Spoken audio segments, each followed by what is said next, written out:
नमस्कार। हेल्थलाइन में आप सभी का स्वागत है। आज हम बात करेंगे दिल से जुड़ी हुई समस्याओं के बारे में। बदलते लाइफस्टाइल, खराब खान पान, तनाव, मानसिक परेशानी और तनाव की वजह से दिल के मरीजों की संख्या दिन ब दिन बढ़ती जा रही है।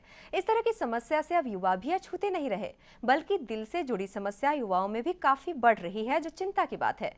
दिल की समस्या को हल्के में लेना आपकी सबसे बड़ी भूल होगी, क्योंकि आपकी छोटी सी भी लापरवाही आपके लिए खतरनाक साबित हो सकता है। सवाल ये भी है कि आप में से ऐसे कितने लोग हैं जो दिल से जुड़ी हुई समस्याओं की गंभीरता को जानते और समझते हैं। अगर आपका भी दिल की समस्याओं से जुड़ा कोई सवाल है तो बिना देर किए नंबर डायल करें अपने टीवी स्क्रीन पर फ्लैश हो रहे नंबर्स पर। ये नंबर्स हैं 01725043-863, 01725043-865। दिल से जुड़ी हुई समस्याओं के बारे में आपके सवालों का जवाब देने के लिए आज हमारे स्टूडियो में मौजूद हैं मैक्स हॉस्पिटल मोहाली से इंटरवेंशनल कार्डियोलॉजी के senior consultant doctor Anurag Sharma. Doctor अनुराग, हमारे स्टूडियो में आपका स्वागत है। Thank you. डॉक्टर अनुराग, बहुत ही कम लोग हैं, बस उन्हें ये पता है कि दिल की बीमारी बहुत खतरनाक होती है, बस ये जानते हैं, इसकी गहराई को नहीं जानते। हार्ट फेलियर या हार्ट अटैक होता है, इसमें क्या फ़र्क है? हार्ट फेलियर एक बहुत ज़्यादा कॉमन बीमारी हो रही है और जो कि उम्र के हिसाब से इसका जो प्रेवलेंस है वो बढ़ रहा है जी। और हार्ट फेलियर का मतलब ये है कि जो हार्ट की पंपिंग कैपेसिटी है, हार्ट हमारा पंप है बॉडी के लिए, और उसकी पंपिंग कैपेसिटी कम हो चुकी है, जो कि अपनी बॉडी की डिमांड को मीट नहीं कर रही। जी। जितनी बॉडी की डिमांड है उतना वो खून सप्लाई नहीं कर रहा है हार्ट, बिकॉज उसकी पंपिंग की जो क्षमता है वो कमज़ोर हो गई है, जिसको हम आम तौर पे कॉमन लैंग्वेज में इजेक्शन फ्रैक्शन बोलते हैं। जब कोई हार्ट की जांच होती है तो इजेक्शन फ्रैक्शन अक्सर कम हो चुकी है तो उसको हार्ट फेलियर है। कई लोगों को नॉर्मल इजेक्शन फ्रैक्शन में भी थोड़ा सा हार्ट फेलियर होता है, वो लेकिन इतना सीरियस नहीं होता।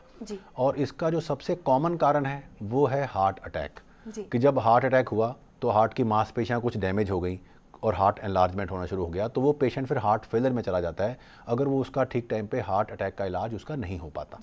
सो देयर इज अ डिफरेंस, इनमें आपस में डिफरेंस है। और एक चीज़ है जो हार्ट अटैक है वो हार्ट फेलियर को लीड करता है जी, लेकिन इसके और भी कारण होते हैं। जी, आपने ये बताया कि हार्ट जो फेलियर है वो हार्ट अटैक के बारे में बताया कि क्या इसमें फ़र्क है, दोनों एक जैसा नहीं होता। लेकिन किसी भी मरीज़ को ये कैसे पता चलेगा कि उसे हार्ट फेल हो गया है? उसको उस टाइम में सिम्टम आते होंगे? हाँ, हार्ट फेलियर के जो सिम्टम होते हैं वो एक तरह से थोड़े से हार्ट अटैक जैसे भी हो सकते हैं, लेकिन जो क्रॉनिक हार्ट फेलियर है, हार्ट फेलियर एक क्रॉनिक बीमारी है जिसके कि अर्ली सिम्टम ये हो सकते हैं कि पेशेंट को अगर पैरों में सोजिश आनी शुरू हो गई तो उसको जल्दी देखना चाहिए।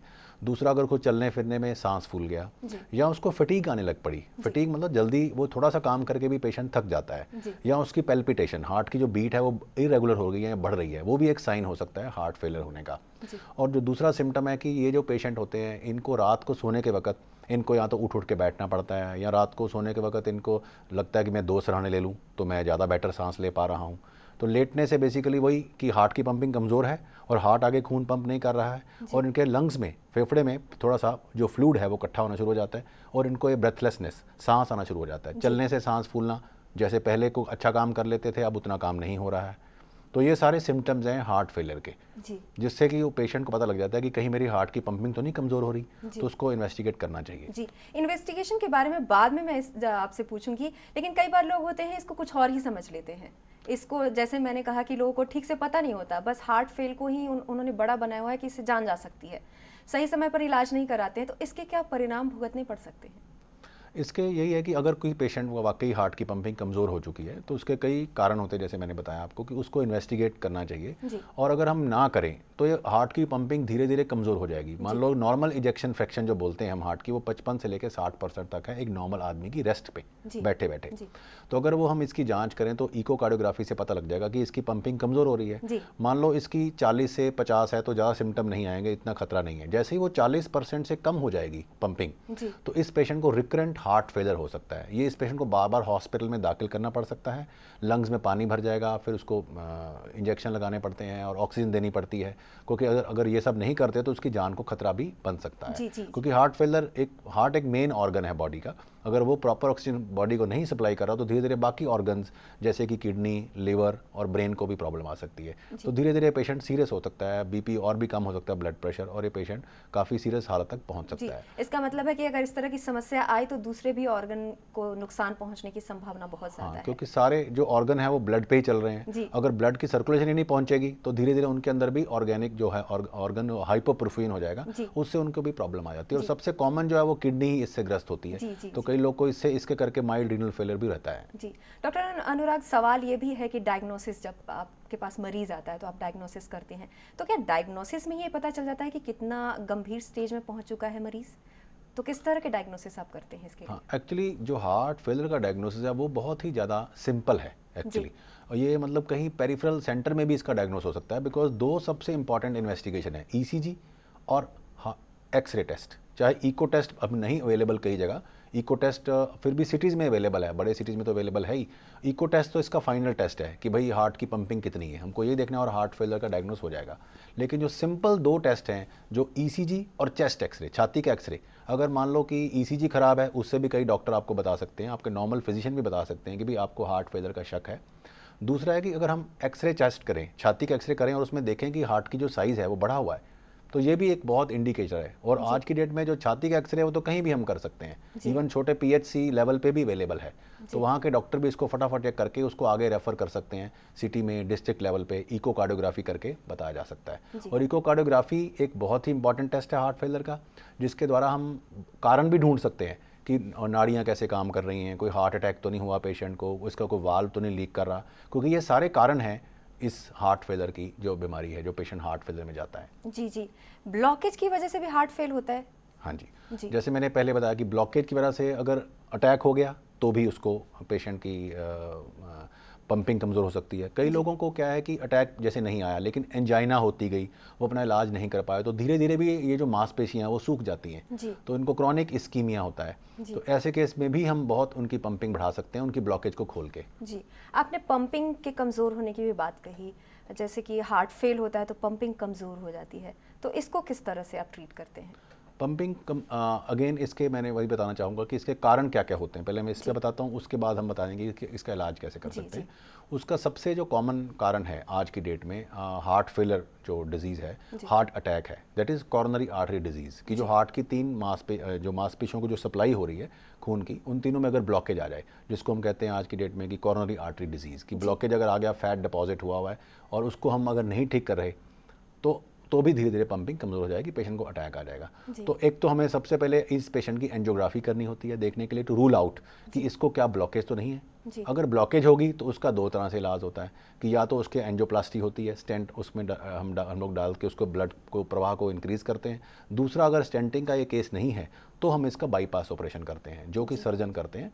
बाईपास से करते ही 4 या 6 हफ्ते में या एंजियोप्लास्टी करते ही अगर हम ब्लड की सप्लाई बढ़ा देंगे तो पंपिंग बहुत ज़्यादा इंप्रूव कर जाती है। तो उससे भी पेशेंट का क्वालिटी ऑफ लाइफ और क्वांटिटी ऑफ लाइफ, उसकी ज़िंदगी भी बढ़ जाती है और जो उसकी जितने दिन हैं वो भी अच्छी तरह से उसके गुजर सकते हैं। ये तो एक कारण है। दूसरा कारण है जब हम इको टेस्ट करेंगे कि उसका वाल्व लीक तो नहीं कर रहा या कोई वाल्व सिकुड़ नहीं कर रहा। डॉक्टर अनुराग, मैं आपको यहाँ पर रोकना चाहूंगी, दूसरे कारण के बारे में हम बाद में बात करेंगे। कुछ कॉलर हमारे साथ जुड़े हुए हैं, देखते हैं उनका सवाल क्या है। हेलो। हाँ जी, आप अपना नाम बताइए और आप कहाँ से बोल रहे हैं? नमस्कार जी, मैं हरकिरत सिंह बोल रहा हूँ, टोहाना हरियाणा से। नमस्कार जी, आप अपना सवाल पूछिए डॉक्टर अनुराग से। हाँ डॉक्टर अनुराग, नमस्कार जी। नमस्कार, बताइए। डॉक्टर साहब, हमारे परिवार में है हार्ट की हिस्ट्री है जी। अच्छा जी। तो मेरी एज है 40 साल डॉक्टर साहब। हाँ जी। तो मैंने इको और ये ईसीजी तो 2-3 बार कराई, कोई दिक्कत नहीं आई उसमें। अच्छा जी। तो मेरे एक लेफ्ट साइड में बाजू में दर्द होता रहता है जी। अच्छा जी। तो क्या मेरे को आगे इलाज की जरूरत है कोई? नहीं, आप अपना टीएमटी टेस्ट कराइए। अगर टीएमटी टेस्ट ठीक है तो चांसेस बहुत कम है कि आपको कोई वाकई कोई ब्लॉकेज है। और अगर टीएमटी ठीक है तो फिर आप अपना सर्वाइकल का, नेक का एक्सरे कराइए कि कहीं कोई नेक करके तो नहीं है बाजू में दर्द हो रही। यही है आपका, एक टीएमटी टेस्ट कराइए और अगर वो ठीक है तो सर्वाइकल का एक्सरे कराइए। और अगर फिर भी ठीक नहीं होते तो फिर आप या तो हमें दिखाइए या किसी डॉक्टर को दिखाइए, तो सो दैट हम आपको प्रॉपर्ली ट्रीट कर सकें, आपको गाइड कर सकें। जी हरकिरत जी, आपका कॉल करने के लिए धन्यवाद। डॉक्टर अनुराग, आप दूसरे स्टेज के बारे में बात कर रहे थे।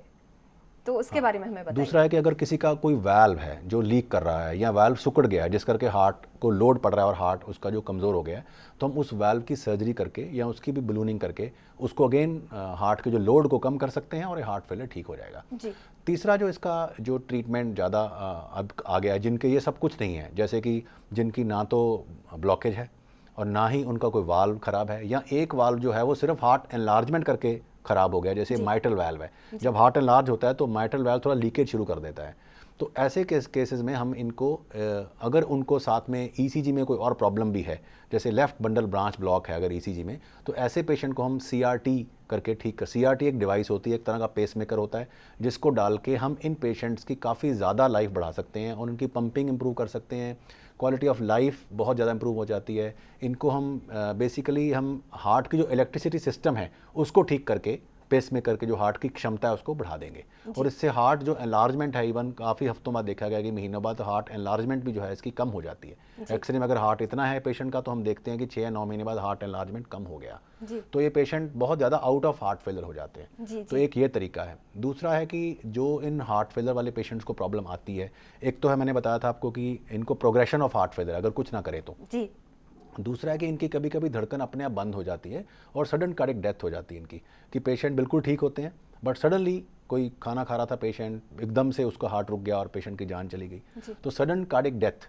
भी एक इंसिडेंस होता है इन पेशेंट्स में, around 4 to 5% per year in patients में होता है। अगर हम इसको आगे या तो दवाइयाँ भी दे सकते हैं या इनके लिए भी एक डिवाइस बनी हुई है आईसीडी, जो कि थोड़ी महंगी डिवाइस है, पर अगर कोई पेशेंट इसको अफोर्ड कर सकते हैं तो हम वो भी डाल के इनकी सडन डेथ जो है उसको भी प्रिवेंट कर सकते हैं। जी जी। तो ये ऑप्शंस हमारे पास काफ़ी ज़्यादा हैं हार्ट फेलियर की, लेकिन अगर पेशेंट सही ढंग से उसको इलाज किया जाए तो हम बहुत ज़्यादा इम्प्रूवमेंट कर सकते हैं इनकी। डॉक्टर अनुराग, आपने पेसमेकर की भी बात की, तो इसके बारे में हमें विस्तार से बताइए, है क्या?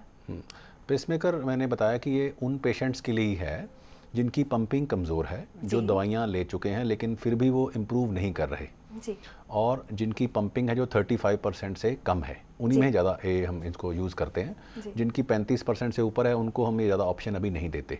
इसके 2 कारण हैं, एक तो ज़्यादा स्टडीज इसमें नहीं है, दूसरा कारण है कि थोड़ा कॉस्टली पेसमेकर है। तो हम चाहते हैं कि उन्हीं पेशेंट्स में ही दिए जिसमें कि ज़्यादा होप नहीं है, तो उनके लिए बहुत ज़्यादा हेल्पफुल रहता है।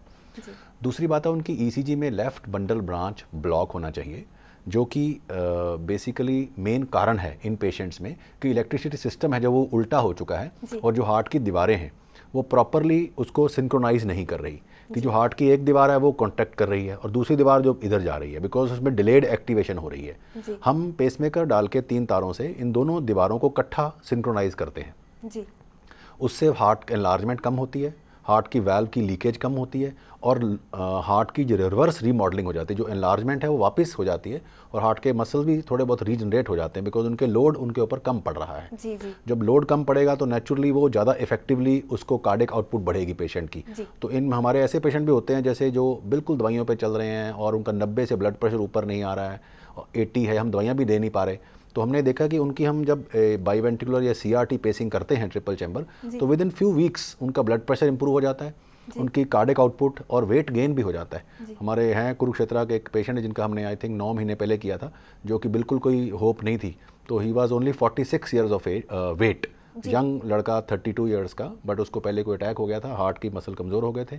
32 ईयर्स 46 kg था वो जो हमारे पास आया था, अभी जो कुछ दिन पहले आया था 56 kg उसका वेट हो गया है, ही अपनी उसे नौकरी ज्वाइन कर लिया वापस। सो इसमें ड्रामेटिक रिजल्ट आते हैं, बट आपको ये देखना चाहिए कि ये कौन सा पेशेंट है जिसको इतनी महंगी थेरेपी जो हेल्प करेगी। तो मैं एक वीडियो के ज़रिए आपको ये थोड़ा बताना चाहता हूँ कि कैसे हम इनका ये करते हैं। अगर आप ध्यान से देखें कि ये हमने ये दीवार जो है, ये वाली दीवार और ये दीवार, इनका आपस में कनेक्शन जो है बिल्कुल सिंक्रोनाइज है, दोनों इकट्ठी कॉन्टेक्ट कर रही हैं। ये आफ्टर द पेसिंग है और ये विदाउट पेसिंग। अगर ध्यान से देखें ये वाली दीवार जो है बाद में आती है जी।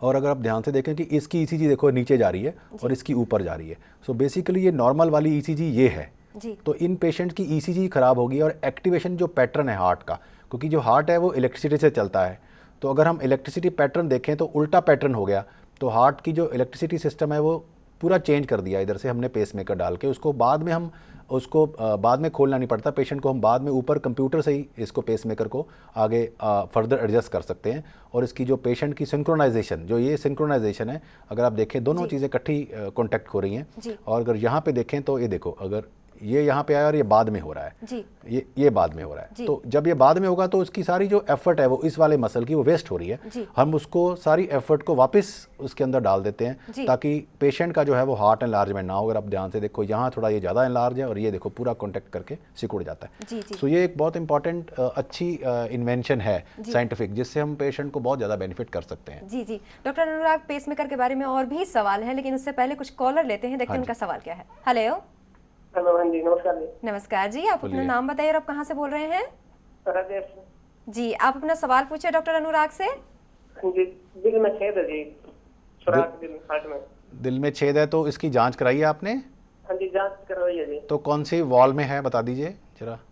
वो अगर मालूम नहीं, दिल में है जी सुराख। हाँ, जन्म से ही है जी। जन्म से ही है। तो अभी पेशेंट की उम्र कितनी है अभी? 20 साल है जी। 20 साल है। तो इसको तो आपको दिखाना चाहिए आगे हार्ट के डॉक्टर को कि इसका हम बहुत अच्छा इलाज कर सकते हैं पूरी तरीके से, कोई प्रॉब्लम नहीं आनी चाहिए। दिखाया था, जयपुर दिखाया था जी, दिल्ली दिखा दिया, गुड़गांव दिखा दिया जी। नहीं तो कई बार इसका टाइम बहुत निकल जाता है। अगर तो पेशेंट का जो खून है या उसके नाखून जो नीले हो रहे हैं, फिर तो कई बार हम कुछ नहीं कर सकते इसका, क्योंकि इसका मतलब है कि उसका सही टाइम निकल चुका है, अगर फेफड़े के प्रेशर बढ़ चुके हैं। और अगर ये कई बार बहुत ज़्यादा छोटा होता है तो फिर भी हम कुछ नहीं करते इसको, क्योंकि फिर छेद सिर्फ है लेकिन कोई मतलब पेशेंट को तंग नहीं कर रहा है। जी राजेश जी, आपका कॉल करने के लिए धन्यवाद।